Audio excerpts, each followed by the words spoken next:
ஒரு சிறிய கிராமத்தில் லீலா என்ற சிறுமி வாழ்ந்தாள்.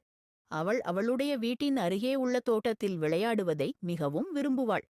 ஒரு நாள் அவள் உயரமான மரத்தில் ஒரு சிவப்பு, பிரகாசமான ஆப்பிளை கண்டாள். இந்த ஆப்பிளை நான் பெறலாம் என நான் விரும்புகிறேன் என்று லீலா உரைக்கிறாள். அப்பொழுது ஆப்பிள் கொஞ்சம் குலுங்கி ஒரு சிறிய குரல் சொன்னது, என்னை நீ சாப்பிட வேண்டுமென்றால் எப்போதும் உண்மையைச் சொல்ல வேண்டும் என்று சொன்னது. லீலா ஆர்வமாக தலை கொடுத்தாள். ஆப்பிள் மெதுவாக அவளின் கைகளில் விழுந்தது.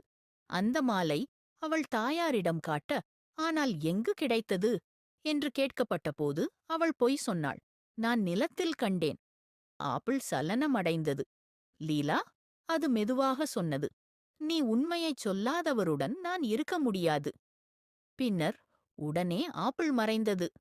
லீலா வருந்தினாள் மற்றும் தனது பாடத்தை கற்றுக்கொண்டாள். அடுத்த நாளில் அவள் மீண்டும் மரத்தில் ஏறி ஆப்பிளிற்கு உண்மையைச் சொல்லினாள். இந்த முறை அது மகிழ்ச்சியாக அவளுடன் இருந்தது. அதிலிருந்து லீலா எப்போதும் பொய் சொல்லாமல் இருக்க மனசாட்சியுடன் உறுதி செய்தாள். மற்றும் கிராம மக்கள் எப்போதும் அவளின் வார்த்தைகளை நம்பினர். பாடம்: உண்மையைச் சொல்லுவது நம்பிக்கையும் மகிழ்ச்சியும் தரும். பொய் சொல்லுவது நஷ்டத்தை கொண்டு வரும்.